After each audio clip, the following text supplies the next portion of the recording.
It's a football Friday. UConn versus FAU. You're locked on.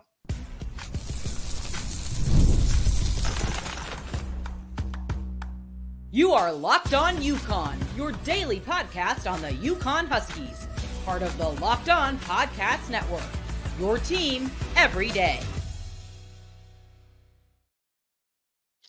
Thanks for making Locked On UConn your first listen every day. We are free and available wherever you get your podcasts and on YouTube, part of the Locked On Podcast Network, your team every day. Before we dive into today's show, I just want to take a quick moment to ask for a small favor.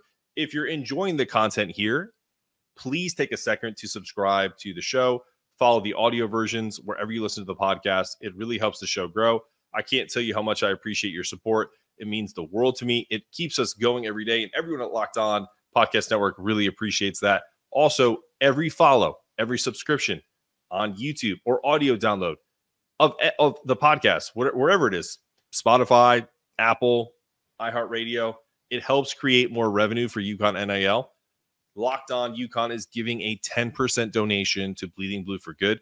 So by supporting Locked On UConn, you are directly affecting the UConn athletic program. Thanks so much for being a part of this Locked On community. Today's episode is brought to you by FanDuel. Now through September 22nd, any customer who bets $5 gets a three free week trial of NFL Sunday Ticket. Visit FanDuel.com to get started. And away we go. Let's bring in our boys from the TNT College Football Podcast. Let's unmute their mics. Bobby Wilson, Pete Callan. All right, guys, it's a Football Friday. We're here again. I want to get quick reactions from you because I haven't talked to you guys outside of just our chat where we talk about show ideas and whatnot. We briefly kind of talked a little bit about the Duke game. I want to get a Duke reaction from you guys. I have a feeling I know how Pete feels. Bobby, I want to get your quick analysis of that loss. My thought is we're really close.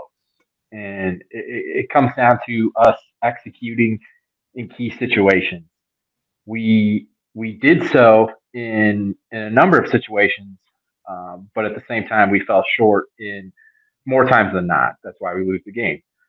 It comes down to just us. And Coach Moore said this in a presser this week. We just got to get those little things right to take that next step. Like I said, we're close, and that's what I take away from this game. Like we looked really solid for chunks of the game. The beginning of the game was rough. Going into the late second quarter, the whole third quarter, we look good, and then the fourth quarter we kind of lose that momentum, and Duke takes control, and we just didn't execute when we needed to at the end of the game. Pete, you had a couple of thoughts that we'll get into here in a moment, but just the overall analysis of that game. Obviously it was a close game. They lose by less than a touchdown. What were your thoughts? I think Bobby crystallized it pretty well, but just from your perspective on the Duke UConn game last Saturday. Well, as it's been stated throughout the fan base, no one likes moral victories, but there was a change noted. The effort was complete, almost complete, I should say. Instead of worrying about series of plays and when they're going to get it correct, like Bobby said, there are only a handful of plays that were in need of better execution, better operations, but there were enough to lose the game. So it just has to be a complete effort. And you have a team that is still finding its cohesion amongst itself. It's coming along quicker than I think a lot of other people anticipated. And we saw in spurts the kind of talent that can be exemplified on this team. It just has to be complete and find its completeness in a game and get a victory. Yeah, sometimes I struggle, and I think I told you guys this pre-show, like when the game is over, like I have a hard time going back and thinking about the positive. So I'm going to do that right now. One of my favorite plays, and I talked about it on the reaction show of that entire game, was before we get into like the negative stuff, which I'm sure everyone loves to complain about, right? We all know that. But the wheel route that Cam Edwards caught, that Nick Evers rolled out, and they completely fooled that entire Duke defense, and Cam slips out the kind of back end, and I think it went for 42 yards or something like that. I know the exact number, but I thought it was going to go for 6. Obviously, the safety kind of was there to stop it, but that led to the go-ahead touchdown at that point in the game. What stands out for you guys, Pete? Like, what was a positive? I'm not saying like grandiose, like one play, one sequence that you were like, man, that shows creativity, or that shows the team has taken a step forward. To your point, that we're close, like Bobby's saying, we're close to. Well, what you mentioned was my favorite part of the game. I thought Coach Sam has set that up beautifully. Yep. So much so it's getting a ton of run on different coaching channels on X on a unique play. So that's the kind of flavor he's starting to bring to the offense, which I appreciate very much. And I think everybody's, something to look forward to. I think the little things that Nick Evers started doing as a quarterback over the course of the game in terms of moving the chains were very encouraging. The plays he made with his legs, showing his big play capability, something we haven't had at that position probably since David Pendell for a long time. And so I'm very encouraged by his play. The seemingly exponential kind of improvements he's made relative to what we've had in the past at that position, given the fact that he's just come in April. So I was encouraged by that. And I was encouraged also by Coach Samus's play calling. I thought it was really solid. Bobby, before you go, to kind of tee that up for the next question, and I want to hear your reaction. Pete, to your point, I'm going to give Coach Samus a lot of credit. I used to, this is not the same thing, but it's the same premise. Sometimes when people haven't played a sport, they don't realize that it's not just one play. It's a series of plays that sets up the big play, right? It's the sequence. It's what you're doing that the defense reacts to, that then you pop one. So I appreciated him. I don't want to see Nick Evers doing that power run where that first play of the game where he got 23 yards, right? All the time, because I want to keep him healthy. But it's a part of being a weapon. And so, but that also set up that type of play because they're afraid of him taking off, and then all these guys started to creep up, and then you just leak a back out. Teams do that with tight ends. They just did it with Cam Edwards. So I really appreciated Gordon Samus and his ability to kind of see that. So that was encouraging to me. Like after I watched, again, the 30,000-foot view, seeing the sequence of events that led up to that bigger play, that was my favorite. Bobby, what were your thoughts? Well, Mark, I can second what you're saying. Like when I coached basketball, I would run a play 5 times just to get a backdoor cut five plays later. So it's the same premise like you're saying. Something I took away from this and was very happy with, I was hard on the linebackers after the Maryland game, and they stepped up against Merrimack, of course, but in this game in particular, I was very impressed by the way that those guys played. Tackling is a concern still, but it was significantly better. We were in the right position to make some plays. Obviously, Tui makes that deflection. Hardy takes it back for an interception return for a touchdown. But it's more than that. It's the plays throughout the game, especially in that third quarter. Those guys were just in the right place at the right time. And I'll say, like I said, I was hard on them at the beginning, but you can see the improvement. It's really, really good to see. Without a doubt. And I would be remiss if I didn't mention, I didn't know this at the time, and now I follow him on Twitter. Kevin Hardy's son, Langston Hardy, with the pick 6 on the tip by Tuafamina Brown. I was like, oh man, I was like, that's a blast from the past. Little Jaguars, I think Eagles too, right? Big time linebacker from my childhood back when you could hit people. And so I was ecstatic to see that gentleman, his son, was on a UConn football team. When we return, we're going to go pay some bills and come back and talk a little Nick Evers and get my thoughts, but also Bobby and Pete on the starting quarterback of the Huskies coming up after this. We're talking about passion, drive, and patience. The formula for winning championships is also what keeps your ride or die alive. We're talking about eBay Motors. It has everything you need to maintain your vehicle and level it up to peak performance. Superchargers, roof racks, exhaust kits, LED headlights, and more. Whether you're into speed, power, or style, eBay Motors has you covered. With over 122 million parts for your number one ride or die, you'll always find exactly what you're looking for. And with eBay Guaranteed Fit, your part is guaranteed to fit your ride every time or your money back. Because with eBay Motors, you're burning rubber, not cash. With all the parts you need at the prices you want, it's easy to make your car the MVP and bring home those huge wins. Keep your ride or die alive at ebaymotors.com. Eligible items only. Exclusions apply. eBay Guarantee Fit only. Available to U.S.-based customers. What's up, UConn fans? How about we talk about home field? Get ready for the season with home field apparel. Visit homefieldapparel.com.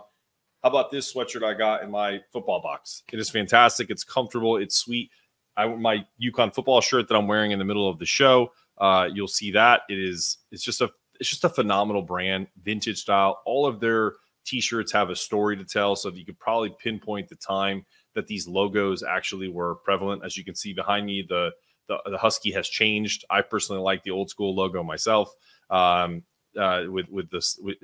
our teams over in stores. But right now, go to homefieldapparel.com.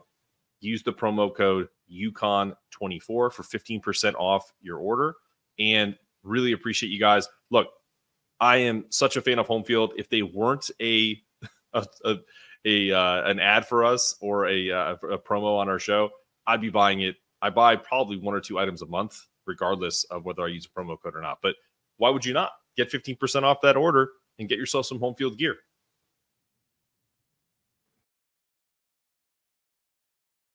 All right, we're back on Locked On UConn with Bobby Wilson and Pete Callan of the TNT podcast, National College Football Podcast. I called Nick's performance against Duke solid. And I don't mean that to be derogatory. I actually think that's a great grade because I want him to be solid as he starts to get more reps. I heard Jim Mora talk about this, I think today or yesterday in a press conference. Like, people forget that this kid hasn't really played a lot of football.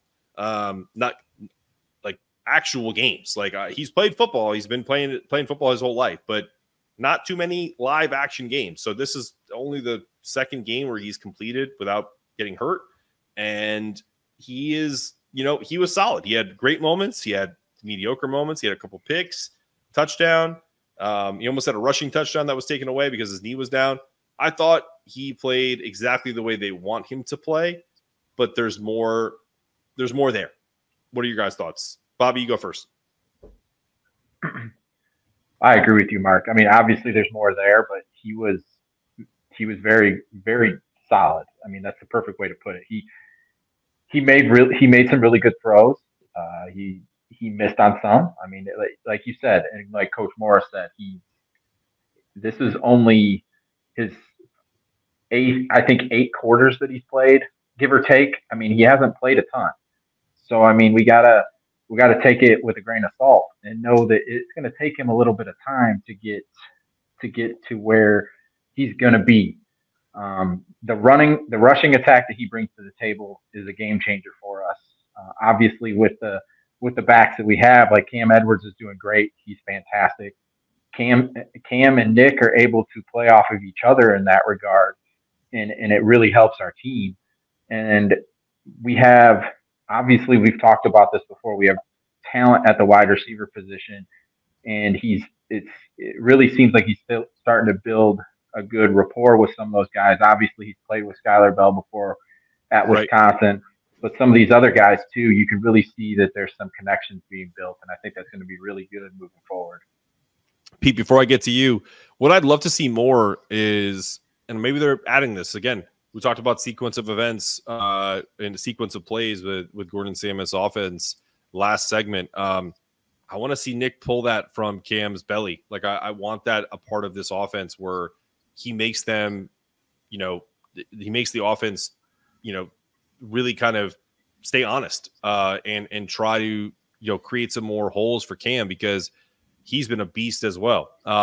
But Pete, outside of that kind of one small criticism of, I want him to read that a little better. I think there's more meat on the bones, and I think he's been solid. To Bobby's point, what's your thoughts, Pete?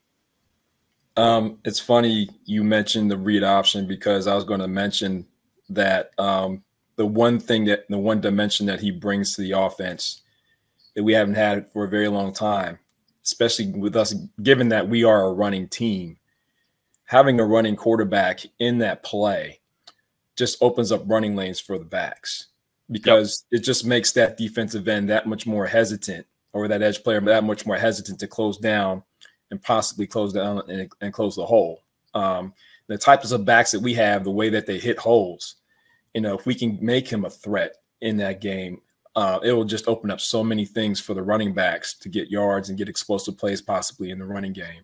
So I like that dimension about him. He's also becoming more consistent as a passer. You know, as Coach Morris said, he's just got to get used to the timing. He hasn't been in the offense that much, hasn't, you know, despite his summer work, you know, still some experience to be gained working with the group of receivers we have, but it seems to be coming along fairly well. It could get better, of course, especially in the key situations we brought up, but it's all overall encouraging. I like what he brings. Let's talk about FAU and the challenges they bring. I did a podcast yesterday with a young man that does an FAU daily podcast, JJ Mentz. Shout out to him. Fantastic young kid who has a world of talent. And he talked about how ferocious this FAU defensive front is, about how they really get after it and they press you. What can we do from a play action perspective to really kind of throw that and kind of open them up? Because if they're going to like sell on this run game, because FAU is kind of a similar team in that respect where they're going to run a lot on us or try to at least.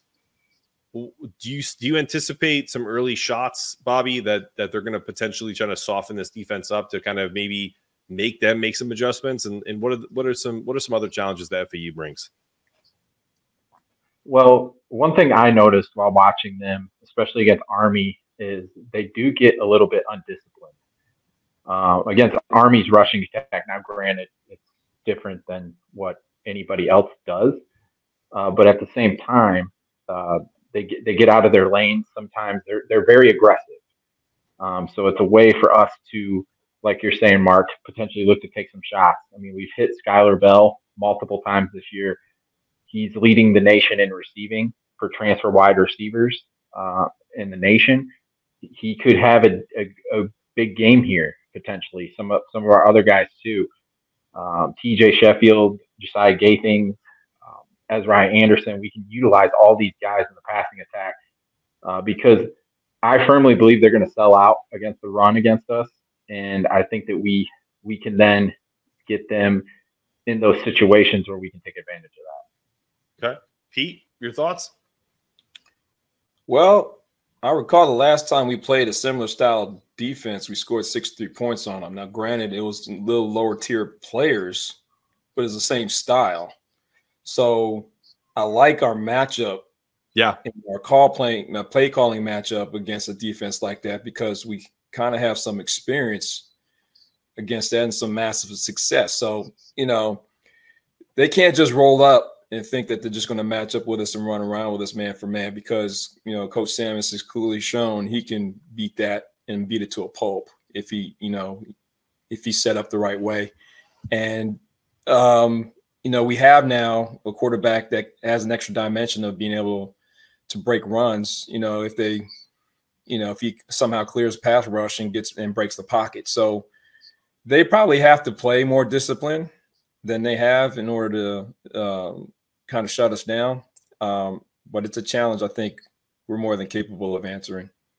Before we go into the third segment and get some predictions and some other kind of miscellaneous stuff that you guys can bring up, I want to give you some stats why UConn has a great chance to win. FAU has lost 21 of their last 22 road games against non-conference opponents.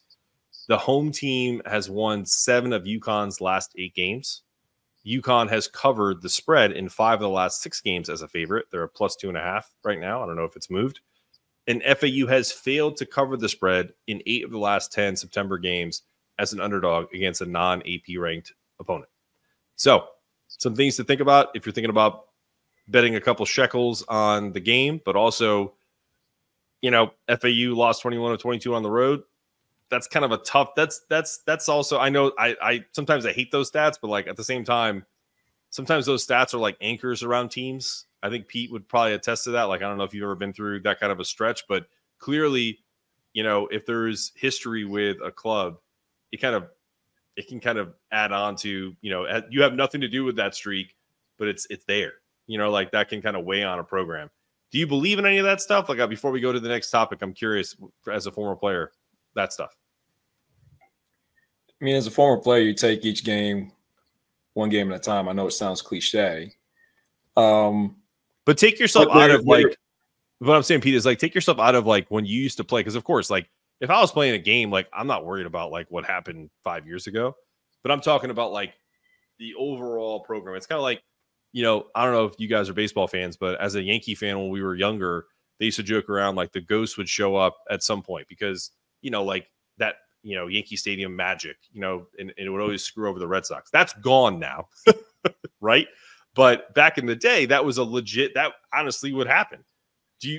I'm always curious from former players, like, do you ever feel that kind of stuff? Yeah, when you're in the middle of it sometimes. And I would say, you know, especially in the beginning of the season when you have, despite a loss, a good showing against a quality opponent like they did against Michigan State, I'm pretty sure that they feel that their chances of breaking the streak are pretty good. And so it's going to be, the onus is going to be on us to, you know, execute, operate, and hit them in the mouth, basically, and take ownership of your own house. That's going to be our focus. And so, but yeah, in terms of those kinds of streaks lingering in the player's mind, you know, if they're, you know, in the midst of it or have had a career where they've had part of their career in the midst of it, yeah, I'm pretty sure, you know, before the game, they're always itching to break it and be that team to break it. But, you know, as momentum goes in the game, if it goes certain ways that are characteristic of past losses in that streak, a team can tank pretty quick because they're like, here we go again subconsciously. Bobby, as a basketball coach, have you ever felt that way? Like you just kind of like, we're in a bad way and it's kind of like, here we go again. Oh, absolutely. I mean, I've been through that. I mean, I think every coach has, honestly. I mean, you if you're in a rut and things start going a certain way, like Pete's saying, I mean, you can feel it. You can feel it with your players, and even as a coach, you can kind of feel it yourself as well. Yeah, for sure. I mean, listen, it's one of those things where Murphy's Law, what can't go wrong will go wrong, right? So maybe we can keep that streak going for FAU and put a bow on it for them as they leave East Hartford. But we're going to talk about those predictions, and I want to engage Pete in some of the stuff we were going to talk about the Duke game, and I want to hear his point of view from an unfiltered perspective about some of the decisions that the coaches made, because he took a little heat for it, and I think it was totally unfair. People have differences of opinion, and guess what? Pete's also strapped it up, and most of you have not. So we'll talk about that coming up after this. What's up, everybody? You've heard us all talk about FanDuel, America's #1 sportsbook. Well, we have a little something different for you now through September 22nd, which is this Sunday. All FanDuel customers can bet $5 and get a free trial. So this promo is ending soon. Better get on your horse and get over it and get that NFL Sunday ticket free 3-week trial. All you have to do is bet $5 on any game, and you will get a 3-week free trial on NFL Sunday Ticket for YouTube and YouTube TV. Then once that's all squared away, get that $5 bet, head over to get yourself a YouTube TV base plan, and you'll be able to watch every regular season Sunday afternoon out of market game. All you need is a Google account and a current form of payment, and you can pay and you can cancel anytime. That's also a beautiful thing. So you get your 3-week trial. If it's not for you, I don't know why it wouldn't be. I have a Sunday ticket. It's fantastic. Then you can just cancel. But if not, visit FanDuel.com, download America's #1 sportsbook, get in the game, and bet that $5 on tonight's game on Thursday. All right, we're back on Locked On UConn, last segment of the program, Football Friday preview of FAU and UConn. Game time. What time's game time on Saturday, guys? My brain is fried. I'm having a baby on Friday. I won't even have a reaction show. What time's the game in East Hartford on Friday? I want to say it's 7 o'clock. Is it a 7 o'clock game, Bobby? Yeah. All right. Yeah. Yep. Did you see how I was untrusting of you, Pete? I was like, Bobby, you tell me if that's true. Bobby knows his stuff, man. I understand. I mean, listen, he's like kind of my fact checker. He's a coach. I'm just saying, you're my player. Like, if I want you to take someone I'll out, drop it. I coach too now, man. I've coached over 20 years, man. So. Listen, I'm not saying you don't. But look at your handle. You former UConn DB 8990. I don't see any coach in your bio right here. But anyway, no, I think okay. So Saturday night, another night game. I love that. Get the Husky faithful a little liquored up, so they're all fired up for the game. Get them all in the tailgate all day, just like chomping at the bit to get out there and yell and scream at FAU. Not hopefully don't yell at the players too much, but excited about winning this game. 2.5-point favorite. Before we get into predictions, Pete, you were in a chat on after the game against Duke, and when we did the Duke review, I was going to talk about this, but I don't want to step away from it. There was a point in that Duke game that was very contentious. You and I disagree on this, but I want to give you some time to talk through that. And then Bobby, I want to hear your thoughts because I honestly didn't hear whether or not you agreed with this or not either. When Jim Mora on 4th and 7, they were on the 31, right? 31-yard line on Duke's 31. Mm-hmm. And they decided to kick a field goal. How much time was left in the game? I think it was 5:36. 5:36. Okay. Yeah. Yep. All right. Perfect. So 5:36 to go. They have all their timeouts plus that 2-minute warning, or 2 timeouts in the 2-minute warning. I believe it was 2. Correct, mm-hmm. Bobby? Mm-hmm. Okay. So they had 2 timeouts in the 2-minute warning. So they basically had 3 timeouts. You said you felt like that was the right play. Why did you think that?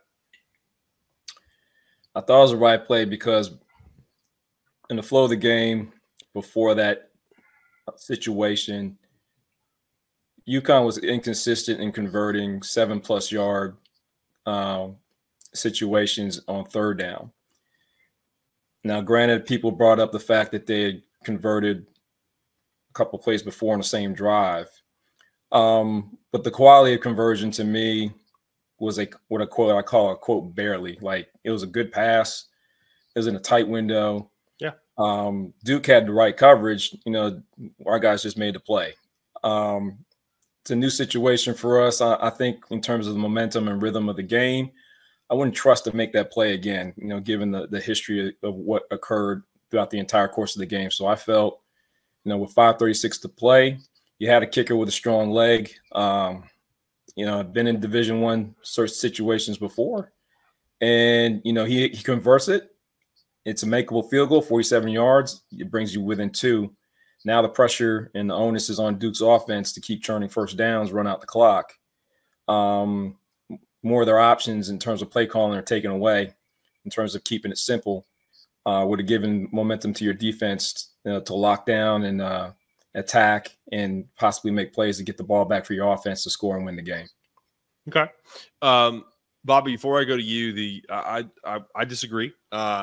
And we've talked about this off air, but like the reason why I wanted to bring it up on air is because I disagree on this because I feel like 2 things. One, I think Jim Mora needs to trust in guys that they brought in because they brought them in here to make plays, whether that's Nick Evers, whether that's Skylar Bell, whether that's TJ Sheffield, whether that's a number of players, whether that's, Kim Edwards on a little hook screen. I think you asked like what type of play you would run along, back on that night.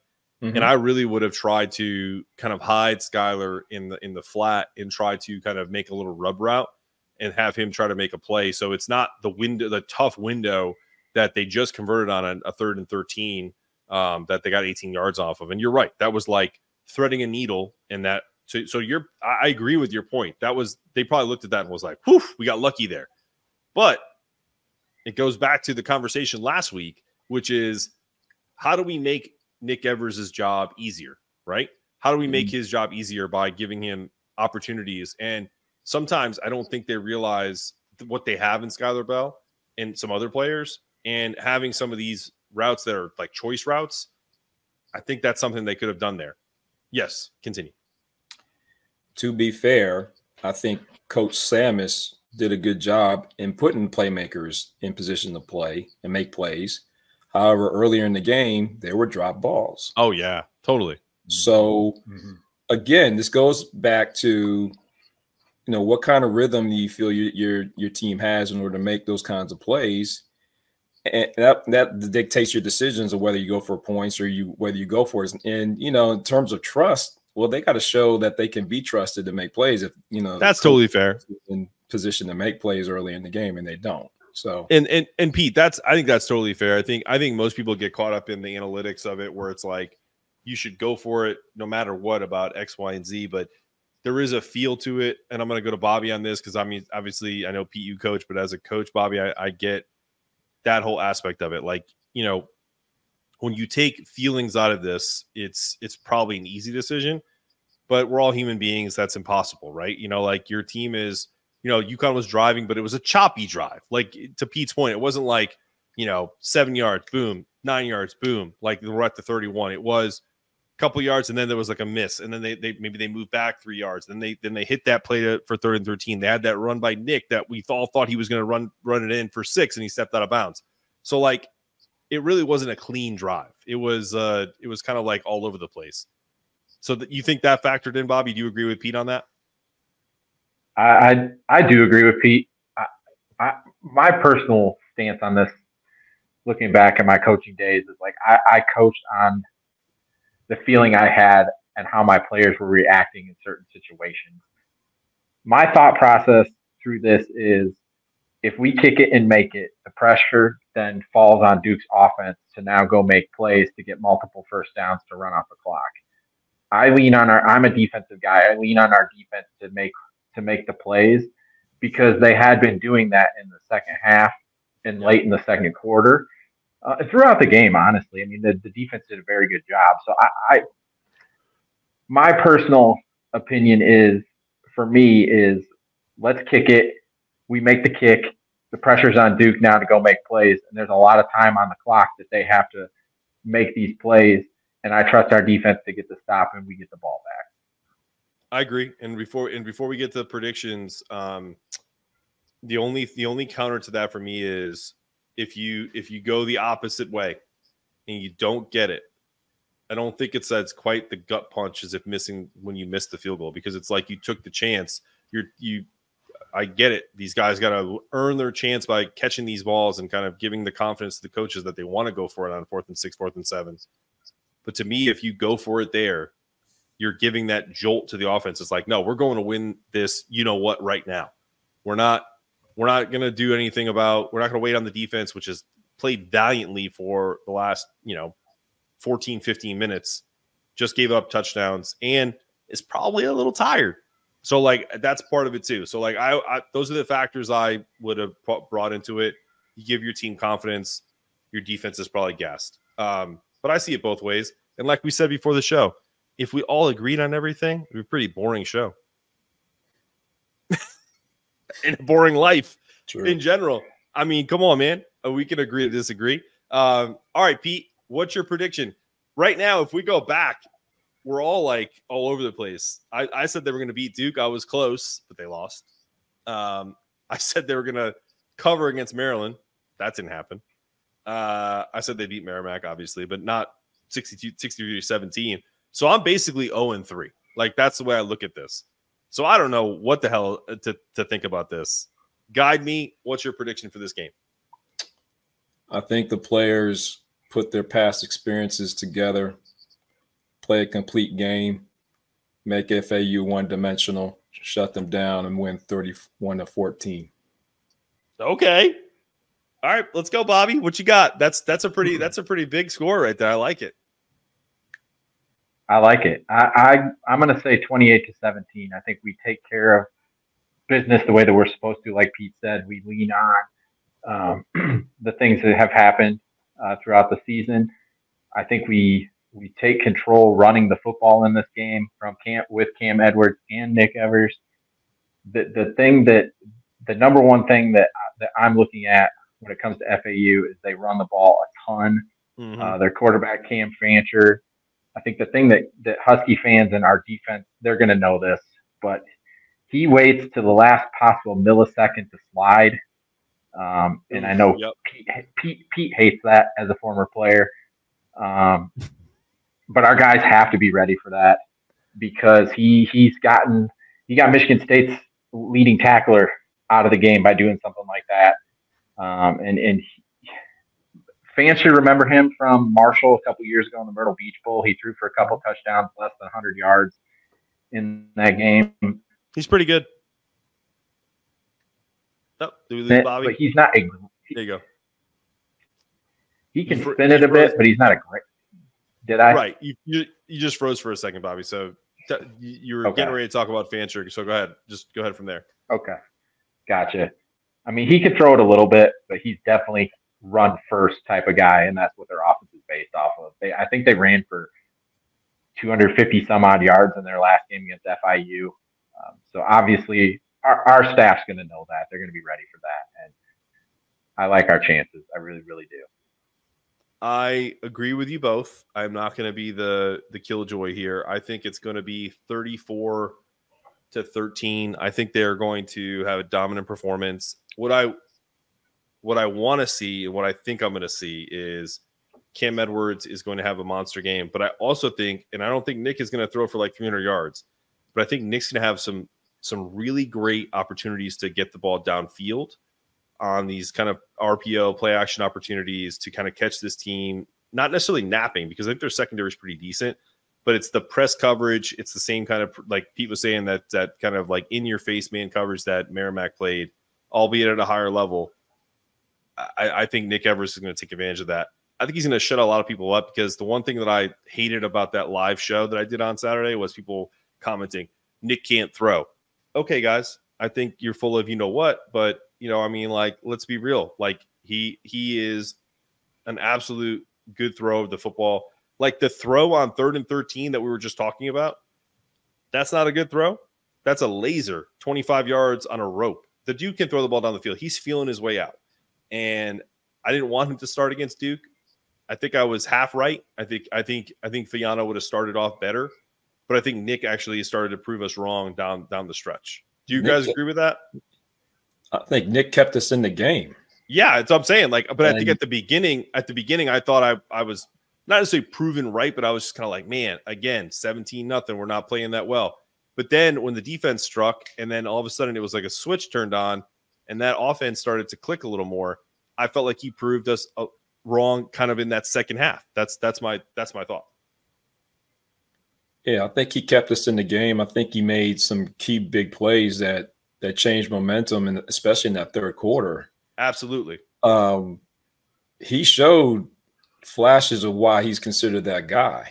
And, that's all we wanted to ask for, really. I mean, coming off of an injury, the limited type of play, what kind of management was he going to give? What kind of contribution was he going to give? And, best case scenario he gave pretty much, interceptions aside, but even then, he's attacking the field. He's reading the field the right way. It's just a matter of, delivering the passes. It's not like he's not making the right reads or hesitant with your reads, which has been a problem at the quarterback position the last 3 years. Yeah. I think the problem is that our fans sometimes don't know what they're watching. And I'll be completely honest about that. The same thing happens with basketball. I mean, Bobby, like I will, we'll talk about it. No, you can open your mouth about that too, because the thing about this is I don't sit here and protest that I can sit up here and draw you X's and O's, but having actually played the sport and actually having been in film rooms and understanding concepts, like when I see things, I know what I'm watching. Same thing with when UConn runs like an intricate offense in basketball on the men's side. And people are like, man, that was just a great backdoor cut. No, that was actually designed. Like they have multiple like sets. This is how it works. So like it's the same concept. So if you come to this show sometimes and you look at it and you go, oh, this is a basketball show, but we do a football show every Friday. But football is this, it's the same type of things. These are concepts that they run and their reads. And Dan Hurley knows that. And so does Jim Mora. And so do their players. Whether they make the right reads is another story. That's totally up to the player. Like that's what we're hoping. I will say this, my last word on this, and then I want to get Bobby's last word, is that game against Duke made me despise all of the talk about, well, we're heading in the right direction. I'm sorry. Like, I love it, but I also hate it because I am way too competitive, especially losing to Duke, to hear that talk. So I was frustrated with that kind of talk. It's like, well, what do you expect? I expect wins. That's what I expect. Bobby, last word. I'll piggyback off that and just say the wins are coming. And I know we don't want to necessarily hear that because they need to prove it on the field. But we have 6 home games in a row coming up. We don't go on the road until November 9th.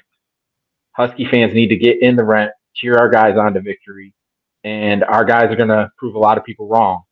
And they're going to get it done. We're set up really nicely with what we got coming up next. And I know Pete said this the other night. We play 3 Owls teams this year, and we're going to have a nice dose of owl soup this Saturday. My son loves it when I do the owl voice. So if we beat the Owls, I may have to break out some owl stories for him when we take them out. Man, make a PSA. Please. Last word. I want to talk to you Husky fans as a former player, because this occurred even when we played on campus in Memorial Stadium. When you guys turn out, you are a 12th man. You may not think you have a strong tradition of being a strong fan base, but you do. It means a lot to the players. It means a lot to the team. You show out and come out and be that extra influence, not just show out and just watch the game. Be that 12th man. You have the capability with that stadium to influence the game. Come out there and help them, not just cheer them, help them. We feel here. Let me feel it. Let's go. I love it. Well, listen, before we head out, if anyone sees this show and then the following next week, if you feel like the show is a little off and it's like, man, this feels like it's out of place. My wife is giving birth at probably the time that this show gets released. So we're going to have some evergreen shows for you next week. If you don't know what that means, it just means shows that you can run at any time. And so enjoy those and hopefully you watch them. And I will see you guys on the flip side with a baby girl and a brand new daughter. Congrats, man. Congrats. Thanks, guys. Well, listen, this has been another episode of Locked On UConn, the Football Friday version of it. For myself, Mark Zanetto, I thank Bobby Wilson and Pete Callan for joining me on the show. I have to say, we got to stay locked in, right? We got to stay connected. And we need a new tagline for what does Jim Morris say? You know, what does Jim Morris say to these guys at the end of the show? Because I say, you know, make sure that toughness meter is always rising for Danny Hurley. But what's a Jim Mora? Like, Pete, give me or Bobby, give me a Jim Mora-ism that, you know, we can start to kind of say at the end of the show. If you don't have it right now, this is totally off the cuff. Might have to save it for next week. I'll have to think of it. All right. Well, this is me telling you to think about it, and we'll be back. And guess what? Go Huskies.